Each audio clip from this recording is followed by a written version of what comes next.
Throughout the vast majority of human history, mankind was unable to travel faster than his own legs could propel him. Eventually, he harnessed the power of the horse, both to carry him at greater speeds and with heavier loads. However, forever seeking a faster and more powerful way, the ever-resourceful human animal turned to his own ingenuity and invented the mechanical horse. Whilst today we are accustomed to many forms of mechanical means of transport, the one with the longest history of serving mankind is his first such invention, the railway.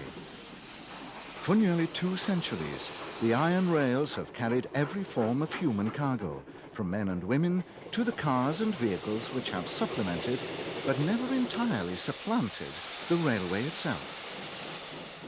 The development of the railway went hand in hand with the availability of power to work it, initially that of the faithful horse.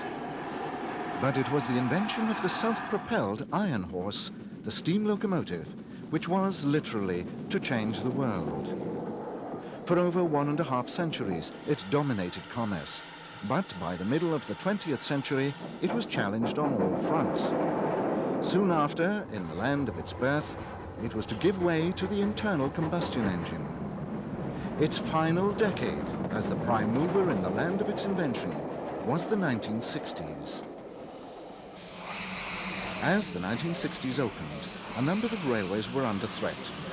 Railway enthusiasts, a large number of whom had been nurtured in the 1940s and 50s on a diet of railway books and magazines, became more and more anxious to fill their Ian Allen ABC spotters books and to travel over lines that might soon be no more. We've joined members of the Stevenson Locomotive Society as they inspect the damage incurred to the Severn Bridge in October 1960, which had prematurely closed the Severn and Wye joint railway. It's ironic that Severn Bridge is now taken to mean the road bridge.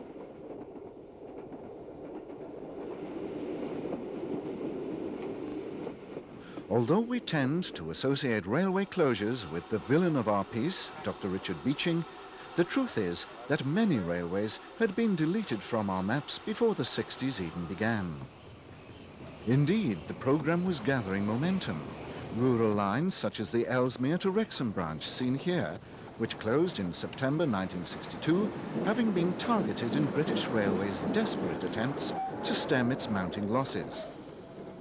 Local goods traffic would survive the loss of passenger services on some routes, but without the revenue contribution of the latter, it wouldn't last much longer. Rural Wales was particularly hard hit, the Mid Wales line losing its passenger trains on the last day of 1962, the stump from Llandilo to Moat Lane carrying freight until the 2nd of October 1967. As railway traffic disappeared, so did the steam locomotive. The Churchwood moguls, for so long associated with the long cross-country lines, would all be withdrawn by 1964, whilst even the numerous panniers, which could trace their origins back to the last century, would see their British Railways careers end in 1966, as the nationalised concern had decreed that steam would be eliminated by 1968. The Western region, always first, announced that they would have no further use for steam from the end of 1965. The wave of branch closures in the early 60s meant that some important towns would be devoid of railways altogether. County towns would be no exception. Cardigan, whose 27.5-mile branch wound its way through 3 counties, lost its passenger trains in September 1962, freight lasting only another 8 months. These classic Great Western branch line locomotives, the small prairies, survived for only 1 more year after that. The standard panniers were to be amongst the very few steam locomotives to outlast our decade, as 13 were sold to London Transport, where some continued to work on engineering trains until March 1971. But the 1600s, the last classic pannier design, had all gone by 1966. It wasn't just the closure of branches that put steam locomotives out of work. The 1,400 tanks were all withdrawn by 1964, one of their last duties being the Charlford Autos, local services on the Golden Valley line through Stroud. A major Beeching policy was to close intermediate stations on lines that stayed open, the Golden Valley losing stations such as Brimscombe in November 1964. Some main lines were to go altogether. Swan Village in the Black Country was on the Great Western's main line from London to the Mersey, the south end of which we have seen in previous parts of this series. The station was the junction for the branch to Dudley, services to which were withdrawn in 1964. A 5600 tank, a class which survived into 1966, is seen on the main line with through coaches and is followed by a hall. The last of these versatile mixed traffic engines would be amongst the 1965 withdrawals, as would the large Prairies, the very last built of which is seen at Brierley Hill on the old Worst line from Starbridge to Wolverhampton. This was the GWR's first main line in the Midlands, but it was closed in July 1962, despite the presence of major industrial sites along the route. Parts were retained for freight use, virtually as extended sidings, but the Great Western suburban services were decimated. The loss of these routes came at the same time as dieselization, so the steam engine was caught between a rock and a hard place. Even the comparatively modern Manners were withdrawn from 1963 to 1965.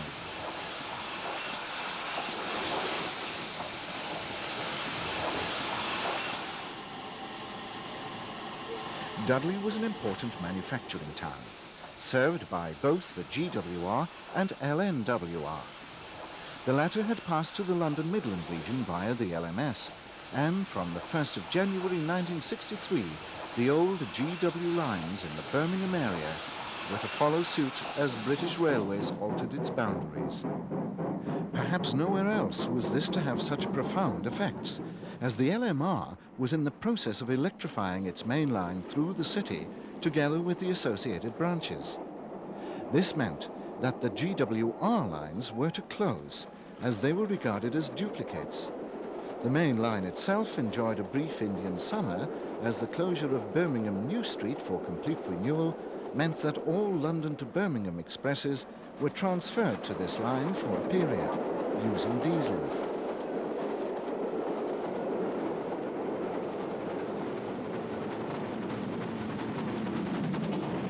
Local services remained in steam's hand to the end, but increasing deliveries of diesels meant that the famous Kings were suddenly made redundant. All were to be withdrawn in a single year, 1962, the first of the legendary Top-Link Express classes to be eliminated. Only the Pioneer King George V was to be saved, as part of a national collection of notable steam types earmarked for official preservation. It was actually one of the last three in traffic, being withdrawn in December 1962. With the Kings gone, it was left to the Castles to fly the flag for the famous Great Western four-cylinder express passenger locomotive family. They were still being fitted with double chimneys as late as December 1961. But such was the pace of change that the last so fitted, number 5078 Beaufort, was withdrawn 11 months later. Most went between 1962 and 1964, just 11 making it into the last year of Great Western Steam 1965, when the last of the redoubtable Halls also had their appointments with the scrapyards. But, as we'll see later, that wasn't the end for them all. This engine, with the Slack Hall, remaining alive today on the preserved part of the Great Central Railway. These views were recorded at Banbury, where the Great Central made a junction with the Great Western. The Thomson B1460 is taking over an interregional train that would go north over the Great Central. This railway was a cause célèbre of the 1960s, as BR had designated it a duplicate line. It was to be closed in 1966, completing a process begun in 1959 when its expresses had been withdrawn. The GC was one of 3 major north to south routes which British Railways decided to rationalise down to one, the GWR line through Oxford, which is where we see the rerouted Pines Express. This was the famous named express of the Somerset and Dorset Railway, which had lost its through trains in 1962.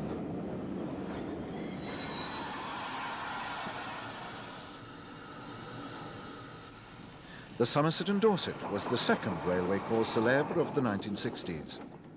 Transferred to the Western region in 1958, its supporters were sure the successors to the GWR were out to get the S&D. Allegations of dishonesty and dirty tricks were aired in the national press. Their worst fears were realised when it was reduced to a local railway from 1962, with 3-coach trains headed by British Railways standard locomotives, the Class 4 tanks being the last new type of locomotive to work on the S&D. Even Barbara Castle, Transport Minister in a Labour administration brought to power partly on public revulsion to Beeching, couldn't reprieve the S&D. A few excursions brought rebuilt bullied Pacifics to Templecombe and Evercreech, as the standard 4s and 5s eked out a precarious existence. However, the Somerset and Dorset had a final sting in the tail for the Western region. Closure was postponed to the 3rd of March 1966, torpedoing the Western's no steam after 1965 plan.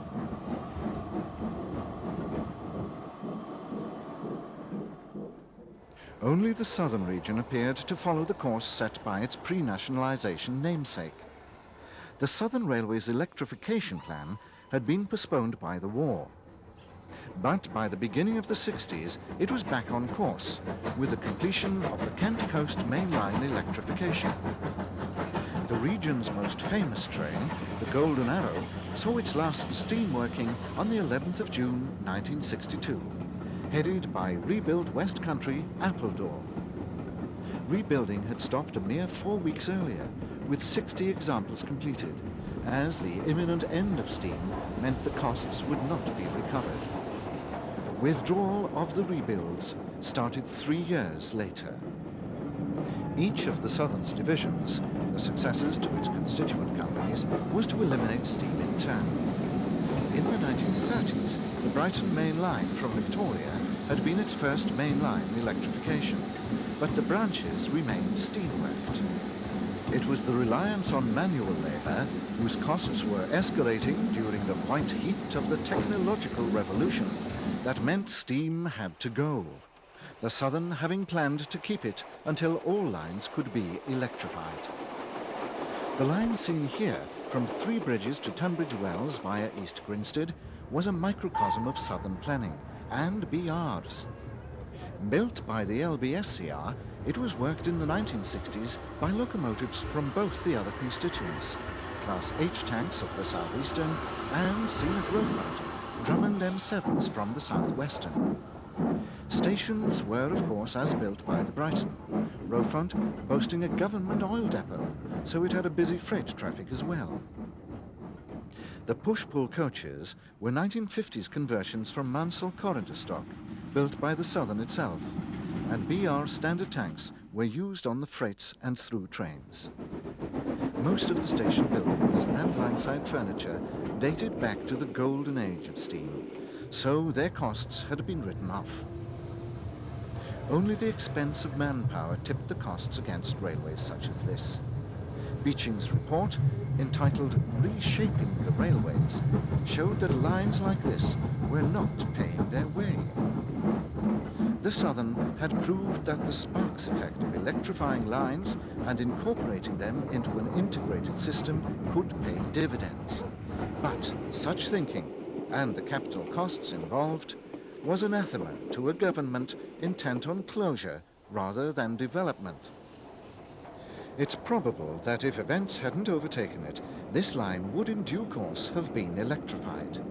As it was, its final 3 years saw the Southern region's diesel-electric multiple units drafted in, these being effectively a self-powered version of electric stock.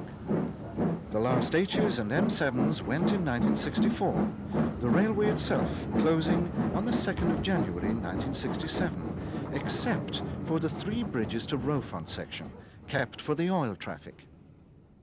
The Southern entered the 1960s with all the steam locomotive classes which it had built intact, except the King Arthurs and L1s, both of which were affected by the arrival of the standard classes and the Kent electrification. The latter released many comparatively modern locomotives for use on the Western Division, including substantial numbers of the versatile Mansell Moguls of classes N, N1, U and U1, all of which looked very similar.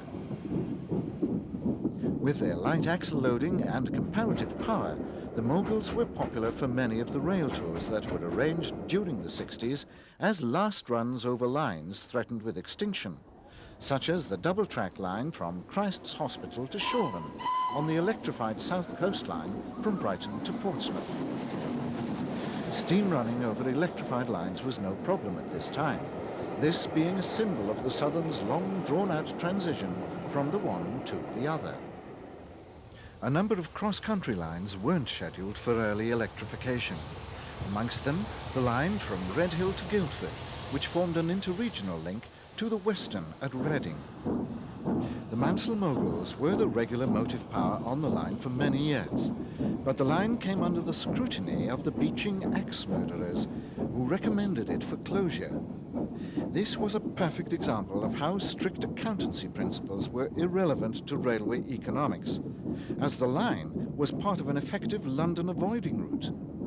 Wiser counsels prevailed, and the line was reprieved, with diesel-electric units known as tadpoles being provided from the 2nd of January 1965. From then on, its fortunes gradually improved, so that today it's an important artery.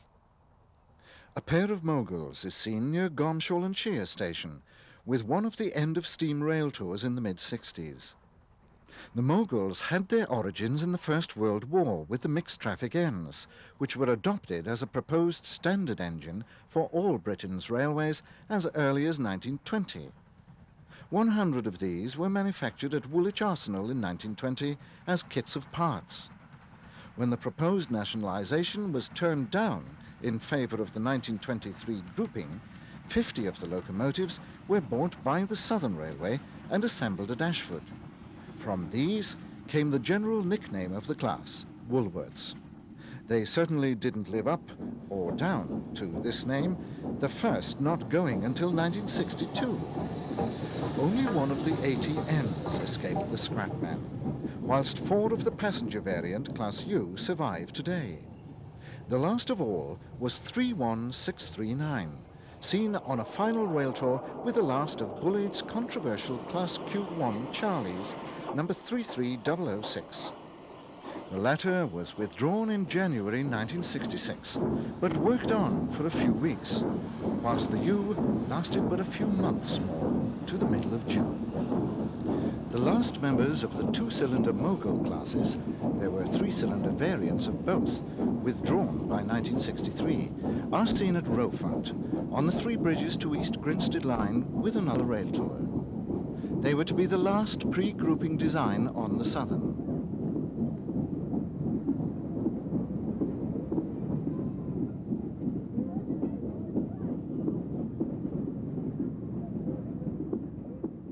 The oldest design on the Southern in the 60s was the Beatty Well tank. Their long careers at Wadebridge ended in 1962, but they returned to their old haunts in the London suburbs for 2 last tours in December of that year. Equally venerable were the Adams radials, but they were replaced by these LMS Mickey Mouse tanks, seen at Seaton Junction in the previous year. From 1965 onwards, the only tank engines to be seen on Southern branches were these LMS ones and the various standard types. The USAs became departmental shunters. On what remained of the Southern steam network, the Bulleid Pacifics and standard classes became the last steam survivors.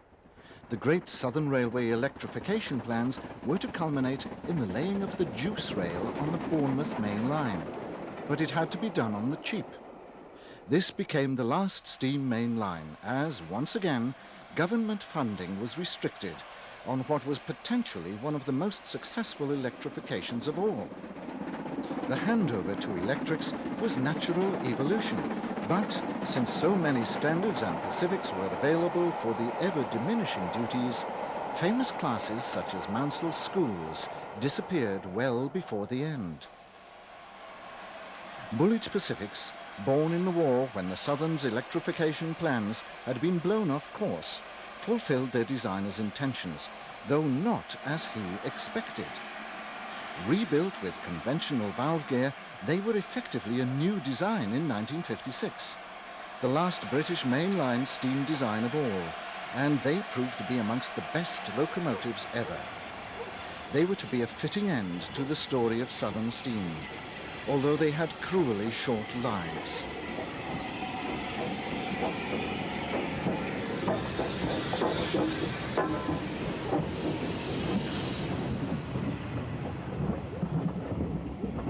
After the Kent Coast electrification was completed in 1961, all the Eastern Division's bullades were transferred to the Western Division, so it had 140 Pacifics. The 30 merchant navies were concentrated on the Western Division from the beginning of the 1960s, being used on the heaviest Bournemouth and West of England expresses, the Bournemouth Belle becoming the last steam-hauled Pullman train on the network.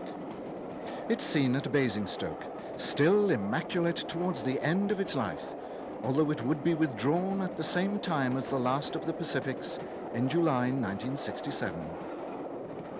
The appearance of the Belle wasn't typical of the last days of steam, but this unidentifiable merchant navy was. Nameplates were removed near the end, leaving just the backing plates, and cleaning was abandoned. The merchants started to be withdrawn in 1964, as the West of England main line beyond Salisbury had been transferred to the Western region on the 1st of January 1963, with the requirement for them to eliminate one of the duplicate main lines to Exeter. Not surprisingly, they chose to retain their own route, but the Southern line wasn't closed, merely downgraded from September 1964 to a secondary line. It was singled in 1966, a year which saw the closure of virtually all the ex-Southern branches beyond Salisbury, as well as most of the withered arm.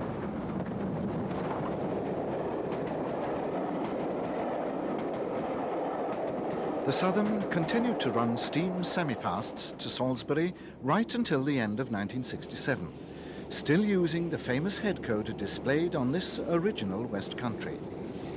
The unrebuilt engines, there were 50 of them, were withdrawn in preference to the rebuilds, but as the end drew near, any failure meant withdrawal. The Lymington and Swanage branches were to be the last steam-worked branches, and were visited by specials using these engines. On the 9th of July 1967, the last day of Southern steam, there were still 2 original bullades amongst a theoretical 72 active steam locomotives, most of which were rebuilds. The Southern region ran 2 farewell specials a week earlier. 35028 Clan Line, due to be sold out of service a week later, is seen on one of these at Wargret, the junction for the Swanage branch.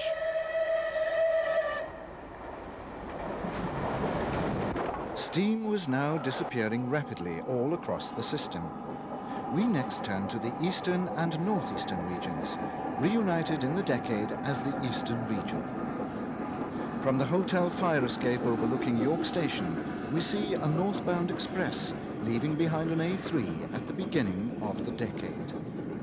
They still had a vast fleet of Pacifics, as only one A3 and the Thompson rebuilds had been scrapped, whilst few diesels had yet been delivered. The A3s were still being brought up to date, as the fitting of double chimneys was in full swing, although this was producing a problem with drifting smoke, cured by the addition of the so-called German smoke deflectors. The venerable old war horses were still employed on top-link duties at this time, although the Eastern had drawn up its dieselization plans. The latter was based on 22 Deltics replacing 55 Pacifics, which at first sight would leave 22 A3s in service. The diesels were due for delivery in 1960, but production delays meant that the first ones didn't appear until March 1961, too late to have any influence on the summer timetables for that year. However, from the beginning of the winter timetable, some A3s became redundant, but the expected onslaught failed to materialize. Just 6 were taken out of service in that year, the last of the class going in early 1966. Parallel with the story of the A3s is that of their famous successors, the A4s. Most appropriately, Peterborough is again on location as the most famous one of all enters the station with an up express. The badges on her boiler casing reveal her identity even before we see her number, as this is Mallard, the fastest steam locomotive ever. She had achieved her place in history a quarter of a century earlier, on the well-known racing stretch of Stoke Bank, just to the north of Peterborough, and she had been placed on the National Collection List for preservation when withdrawn. This took place a few weeks after this shot was taken, in April 1966. The Eastern region had comparatively little requirement for the larger British Railways standard classes, although it made good use of the 9F freight engines and their turn of speed. The East Coast Main Line was well served by the indigenous locomotive types, which were to give way to diesels during the 60s. The A4 class remained on top-link work until displaced by the flood of brush-type 4s, a class developed at the instigation of the Eastern region. As they lost the prestige work, the streamlined Pacifics were cascaded onto other duties, such as semi-fasts, which they proved quite adept at handling. Denied the funds to electrify their main lines, the Eastern authorities had embarked on a more gradual approach to the elimination of steam than the Western and Southern regions. But they were to dispense with their last steam engines on the last day of 1967. Before that date, a number of specials were run to commemorate the great days, members of the A4 class being especially popular for these duties. This is number 19. They were usually referred to by the last 1 or 2 digits of their numbers. Bittern, transferred south for a rail tour. The engine that follows, number 9, Union of South Africa, was, like Bittern, one of those which found employment on the Scottish region's Glasgow to Aberdeen expresses, which provided a true Indian summer in the mid-60s for these great engines. Their rundown paralleled the A3s, 5 going in 1962, although 6, including these 2, worked into 1966 from Aberdeen's Ferryhill shed. Naturally enough, they were popular for preservation, and both were to see a new lease of life on withdrawal. 15 of the class had been withdrawn by the end of 1963, all from sheds in England. Gateshead retained 2 more until their withdrawal in the spring of 1964, but half of the class was to work in Scotland. The filthy state of New England's Miles Beevor in the summer of 1963 was sadly typical of the period. Seen on Newcastle's famous crossings, this engine would be one of the Scottish transfers, lasting until just before Christmas 1965.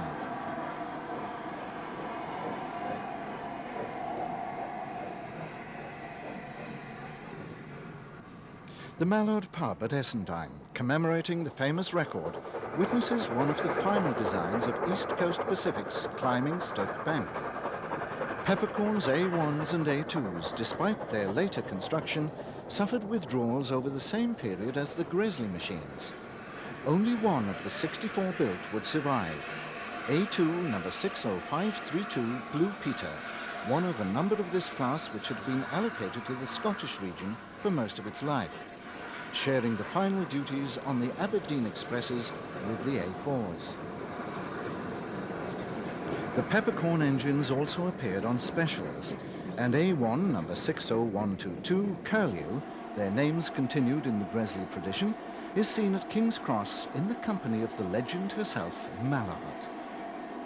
Curlew was one of the 1962 withdrawals, which from then on were of locomotives requiring shopping from any of the Pacific classes.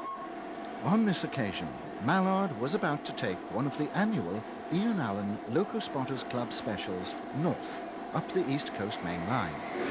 The publisher was a major sponsor of such trips in the early 60s, and Mallard was to undertake a considerable number of rail tours in that year. Two other A4s were officially preserved, numbers 8 and 10, being sent to the USA and Canada respectively. 3 more would be privately purchased. One part of the eastern region to see major change was the industrial northeast. The 2 final classes of Northeastern Railway mineral engines, classes Q6 and J27, were to prove to be the very last pre-grouping designs in service on any region. The J27 design dated from 1906, although most of the last survivors were from a batch built shortly after grouping in 1923. The J27s tended to be used on mineral traffic in Northumberland, whilst the 8-coupled Class Q6s were more at home in the hillier areas of County Durham. Both types were used on the traffic for which they were built throughout their lives. The Northeast was, of course, the cradle of railways, and the Northeastern Railway and the LNER had built up a huge network of lines to service the collieries and industrial plants. Beaching was to make savage inroads to the passenger services, but many lines remained open for freight. There were a number of private systems, most notably the Lambton Colliery lines, which had developed their own distinctive breed of locomotives and had once carried passengers. Upon nationalization, the system had been incorporated in the National Coal Board, which had a vested interest in continuing to use steam engines. So steam at Philadelphia would outlast that on the main lines to the end of the decade. 2 of these tanks were preserved and remain in the area on the North Yorkshire Moors Railway. One of the best-known freight lines in the northeast was from Tyne Dock to Consett, where there was a massive iron works. The line had had a passenger service until 1955 at the Consett end, but had been a dedicated freight line since then. Heavy ore trains had been operated by Northeastern Railway Class Q7 3-cylinder 080s and LNER 01 280s. The 27-mile line was heavily graded in the direction loaded trains had to take, as they carried iron ore up from Tyne Dock to Consett, situated high on the eastern side of the Pennines. The principal problem was the 9-mile climb from Euston through Anfield Plain, with its gradients of between 1 in 65 and 1 in 35. Following an expansion of the plant's capacity in the early 50s, the Tyne Improvement Commission, BR and the Consett Company had instituted a form of merry-go-round operation of the ore trains. For these, a batch of Class 9Fs had been specially fitted with air pumps to operate the brakes and discharge doors of the dedicated hopper wagons. These were run in 3 fixed brakes of 9 wagons and a brake van, which weighed nearly 800 tons, and up to 10 trains a day would be run, with a 9F at each end. More LNER locomotives are seen at Bridgetown Central on the Scottish region on the eastern side of Glasgow, where the newly erected 25 kilovolt overhead catenary heralded the end of steam suburban working in the city. This was the second phase of the famous Glasgow Blue Trains electrification, which was inaugurated on the 29th of May 1962. Steam had had one brief reprieve when the first part of this scheme had been inaugurated and withdrawn, but this was to presage the end of steam suburban workings in Scotland. By contrast, Scotland had a number of long, straggling main lines which served sparsely populated country, prime targets for beaching. Most notable was the Waverley route from Edinburgh to Carlisle, which outlasted steam but only just. It closed in 1969. Scotland also had many branches serving small communities, which were under review at the beginning of the decade. One such was the Killin branch, a short line which ran from the Callander and Oban line at Killin Junction alongside Loch Tay. Closure came in 1965. A rather more positive note had been struck at the end of the 50s when the North British Glen Douglas was restored to its pre-grouping livery. Scottish Region had retained an example of each of the principal Scottish companies' locomotives, together with 2 Caledonian coaches for use on rail tours, a most notable public relations exercise. The coaches are seen here behind a North British Class J 36060 during the 1960 Scottish Rail Tour, which visited many of the branches and lines then under threat.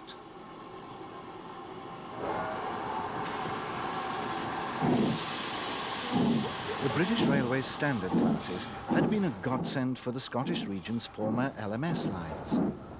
The Class 4s are seen on the Port Road from Dumfries to Stranraer, which stretched across the southwestern part of Scotland. The branches went in 1964, and the main line, condemned by Beeching, went in 1965. Boat trains to Stranraer Harbour for the Irish traffic were diverted to take the long loop via Ayr and Kilmarnock.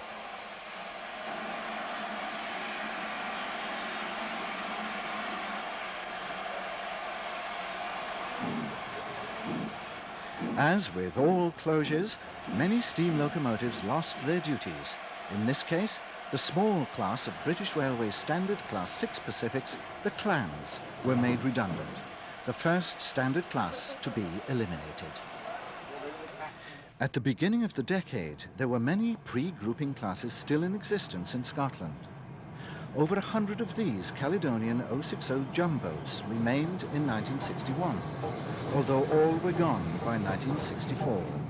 The great Scottish company's entire stock being eliminated by the end of 1964, when the final Pickersgill goods engines went. Thereafter, the only evidence of Scottish railway history remained in the form of track and buildings, but the beaching cuts and closures would ensure that it was a very much smaller Scottish region that finally dispensed with steam in the summer of 1967. A rebuilt Bullied Pacific may seem an odd choice to commence our review of steam on the London Midland region, the final British Railways region to eliminate steam. The locomotive is seen on Midland metals at Leicester London Road Station on the Midland Main Line in the course of rail tour duties, an example of the many imaginative itineraries that were promoted in the 1960s, taking locomotives to parts of the system they had never been seen on before. It's followed by a native, one of the LMS-built versions of the classic Midland 4F060 design. This locomotive symbolizes the rapid elimination of steam, since it was virtually an obsolete design when built in the 1920s. Yet here it was, surviving almost to the end, alongside the far more modern designs which would, in the normal course of events, have been expected to have replaced it. The British Railways Class 2 tanks were the kind of locomotives which would have replaced the 4Fs. They were a development of the LMS's own final local passenger design, the IVAT Class 2 tanks. The word development is probably a little strong, as they were really the same as the IVAT engines with some BR standard fittings. Like all the BR standards, they had foreshortened lives, as the spate of closures at the beginning of the decade, followed by the beaching cuts, meant they were rapidly put out of a job. These engines are seen leaving Leicester on their way to work on the well-known branch along the southeastern edge of Rutland, between Seaton Junction and Stamford in Lincolnshire, together with examples of the earlier IVAT version. The branch itself passed through delightful countryside and had one intermediate station at Morcott before joining the ex-Midland line from Melton Mowbray to Peterborough at Luffenham. Its history and eventual closure was a familiar story in the post-Beeching era. It was the product of Victorian rivalry between the LNWR and Midland Railway, and had originally been part of the former's Rugby to Stamford line, which had used running powers over the Midland. A desire to reach Peterborough led to a new direct line, making the Stamford line a branch. But Beeching's elimination of duplicate routes was to see both the new line and the branch close in June 1966. As ever, push-pull trains and the LMS and BR standard tanks were scrapped. LNWR lines in North Wales were also the haunts of the LMS and BR tanks, which had eventually completely replaced the various LNWR 242 and 062 tanks whose progress we have followed throughout this series. This domination was to be short-lived. The combined effect of a massive program of investment in diesel multiple units and the closure of the railways for which they were ordered meant that steam replacement on local services was accelerated. Caernarfon would keep its passenger services until the end of the decade, but the Amlwch branch, which had been dieselized in 1956, reversed the trend, steam returning from Christmas 1961 until the line's Beeching-inspired closure exactly 3 years later. Another LNWR class whose progress we have charted throughout this series is the famous Super D 080 mineral type. In the light of the history of that great railway's locomotives under the LMS, it's not surprising that these were the only LNWR locomotives to work on British railways in the 1960s. Like the early Britons, they retreated to the Welsh hills, where they shared duties on the Central Wales line with their successors and the BR standards. But by the beginning of 1964, there were only 5 left out of the original 502 engines. All would be gone by the end of the year. One would be kept for the National Collection, a fitting example of the LNWR's great tradition, a railway whose heritage had received scant attention. The Central Wales line also remains today, but Beeching and all his cost-cutting successors have tried to close it.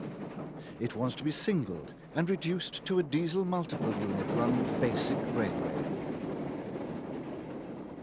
In 1961, a DMU on the LNWR main line in central Birmingham crosses the Midland main line near Saltley as the Pines Express, before it was diverted away from the Somerset and Dorset, heads north behind the Black 5. Another member of the same class is banked by a 4F towards Camp Hill. The latter class would not be extinguished until 1966. The same Black 5 is next seen entering Walsall station with the Pines, having virtually circumnavigated Birmingham. The chocolate and cream coach is virtually the only sign of Western region influence on the S&D's trains. But an ominous shape of things to come is symbolically waiting to take over from the Black 5. Earlier, we saw how former Great Western lines in the Birmingham district were decimated in the 1960s after they had been transferred to the London Midland region. The LMR's own inheritance of services and lines fared a little better, but many of those which served villages and communities outside the main metropolitan sprawl were to be cut back under Beeching and before. Upon nationalisation, the Midland's Birmingham to Bristol main line had fallen within the Western region, but in 1958, lines north of Barnt Green reverted to the LMR. In a form of quid pro quo, the Lickey-avoiding route from Barnt Green via Redditch and Evesham to Ashchurch was proposed for complete closure under Beeching, passenger services from the south to Redditch having already ceased whilst the report was drawn up. Wiser counsels prevailed, and it was reduced to a stump to Redditch from the 31st of July 1964. The Cotswolds town of Evesham lost its direct route to Birmingham by these measures, and the Fowler 264 tanks, which had dominated services, were all to be withdrawn by 1966. With freight traffic in decline and the introduction of diesels on the direct main line, it was no longer necessary to keep an avoiding line for the Lickey. But, as we saw in the last volume of this series, it wasn't until the 1990s that banking up the notorious incline could be eliminated. On the Midlands main line to London in the Leicester area, we see freights headed by an 8F and 9Fs. These powerful machines had eventually eliminated the Midlands penchant for double heading, but the railway was still bedeviled with the inheritance of short four-wheeled wagons in the 1960s. Traffic was declining rapidly, and Beeching proposed to eliminate many types of freight traffic, concentrating on long-haul block trains for future growth. The combination of all these changes was catastrophic for the steam railway, as the closures of branches and local stations, the reductions of goods traffic, and the introduction of diesels and electrics all combined to eliminate steam and its infrastructure. Even modern steam locomotive types rapidly became obsolete under these pressures. The main lines were almost as much affected by Beeching as the secondary ones, as the closure of wayside stations eliminated much work. The West Coast main line between Lancaster and Carlisle was to have all but 2 stations closed, only Oxenholme and Penrith remaining.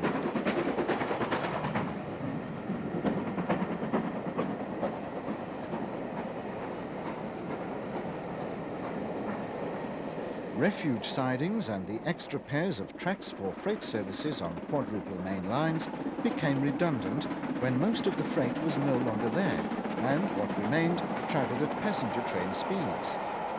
Lines such as the Great Central, which had relied on freight for its main revenue, could no longer be justified on passenger traffic alone and were closed.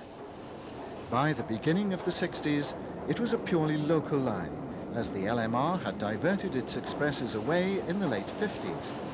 But they were to transfer some of the superb rebuilt Royal Scots here to eke out their days on local passenger duties.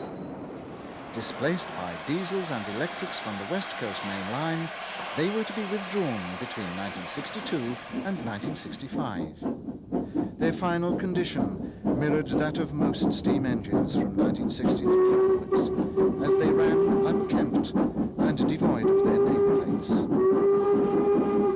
The Great Central was to become the last haunt of a number of famous classes in the 60s, as, with closure expected, there were no plans to equip it with diesels.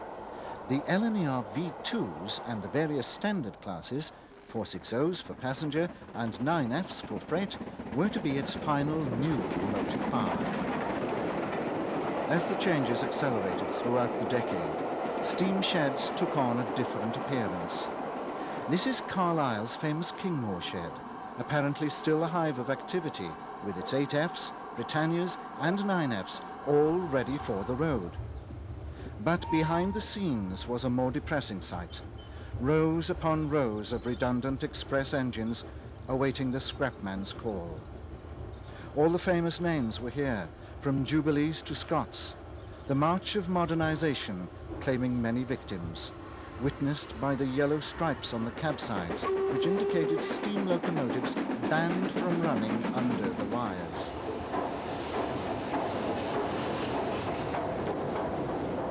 The wires were the manifestation of the major plank of the 1955 modernization plan, electrification of the West Coast main line.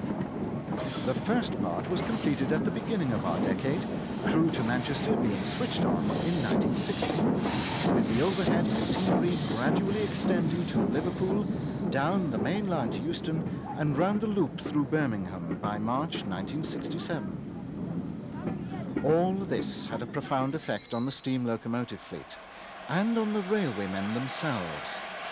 Often forgotten is the way the modernization scheme didn't just eliminate locomotives, stations and railways. Tens of thousands of jobs were to go, with the inevitable loss of morale and pride in the job. Many traditional ranks, such as cleaners, no longer existed, with the result that locomotives quickly became covered in filth. Soot-encrusted steam engines running over lines which would soon be closed or be downgraded to stations without staff, were not an attractive way to travel. This all became self-perpetuating as passengers turned away from the dirty railway in ever-increasing numbers, and the vicious spiral continued to gather momentum.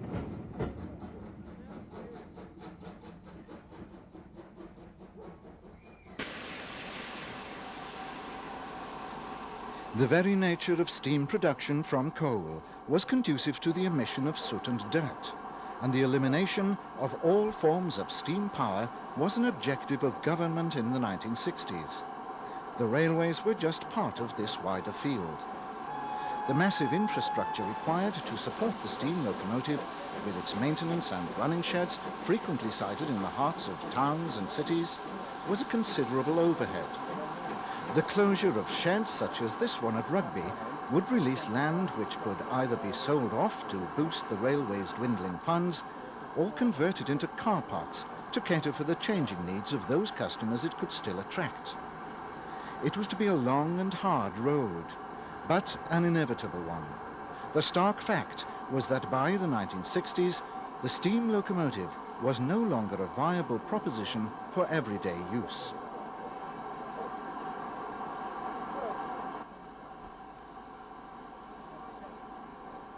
The London Midland region was to be the very last bastion of steam on British railways, its carefully integrated steam fleet being run down through most of the decade. The most notable victims of the electrification were to be the much revered Pacifics, withdrawal of which began with the Princesses in 1961 and 62. The latter year was to see the first Duchesses withdrawn, a true indication that the need to eliminate steam had overtaken the original phased replacement of the modernization plan.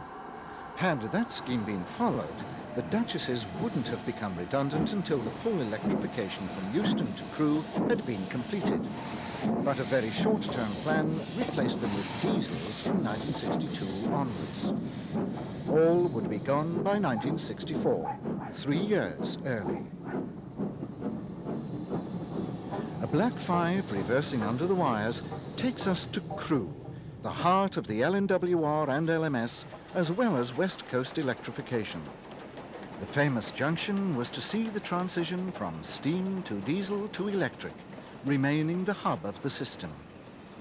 The story of many locomotive classes was to end here, and it was the lack of political will and funding that was to result in the last stronghold of steam in Great Britain being the main lines north of Crewe.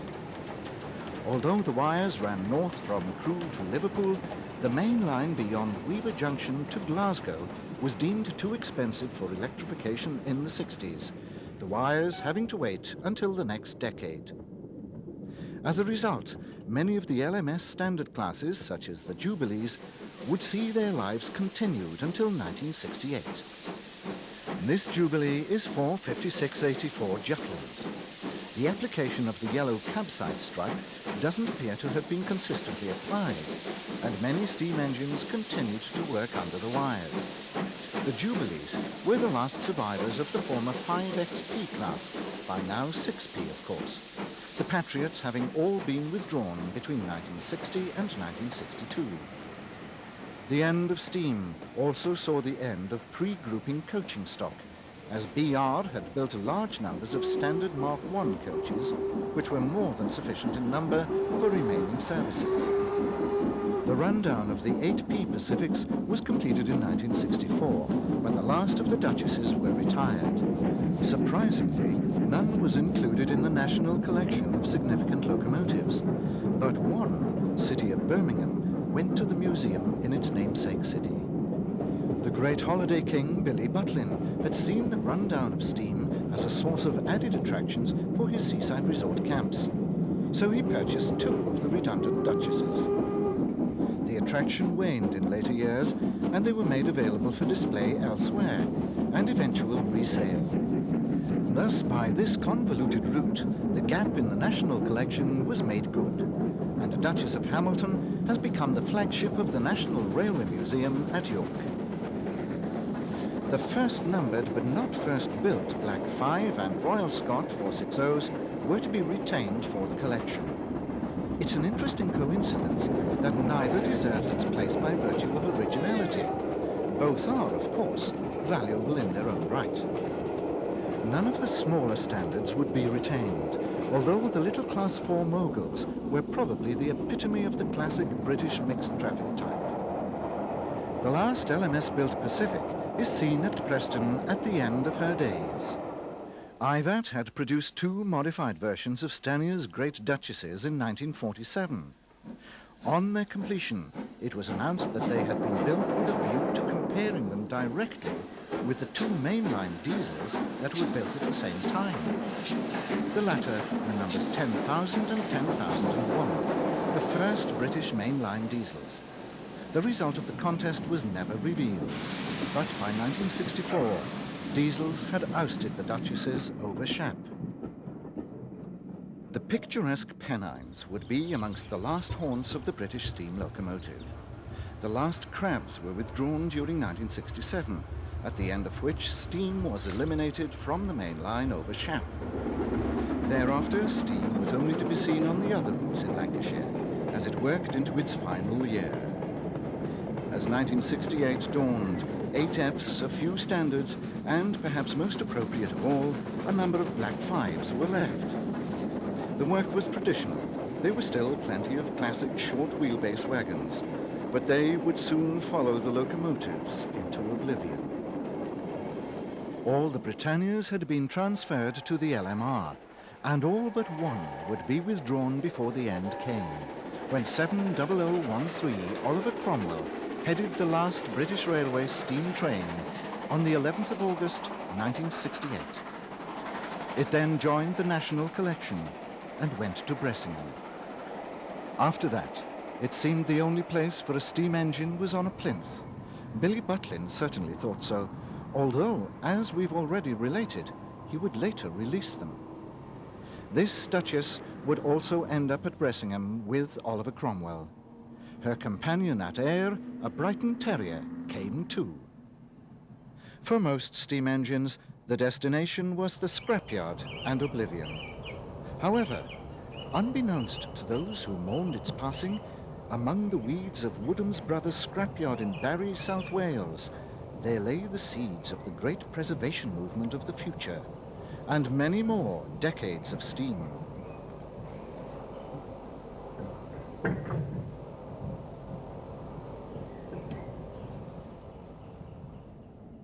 But the Barry miracle wasn't even in the dreams of the 60s enthusiasts. They saw the future in the preservation of a few locomotives direct from BR service. Foremost amongst the active purchasers was Patrick Whitehouse, whose railway roundabout programs on the BBC had done so much to record the last days of steam. Together with a group of like-minded friends, he set up the Birmingham Railway Museum at Tyseley and purchased the last active Great Western Castle-class locomotive, 7029 Clun Castle. From 1965 to 1967, Clun was used on many rail tours, some taking her to places which had never previously seen castles, including Carlisle. Another private purchaser was Lord Lindsay, who bought the last Gresley K4 mogul, the Great Marquis. This also broke much new ground, such as the southern region.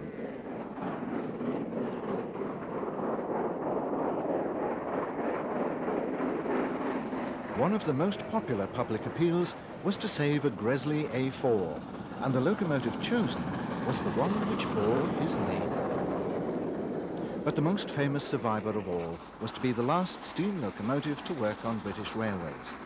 Flying Scotsman was privately preserved by Alan Pegler, direct from service in 1963, with a 10-year agreement allowing her to run over British Railways networks. Like most of the other reserved engines, she was repainted in her pre-nationalisation livery and was fitted with an extra tender, as water supplies were no longer available.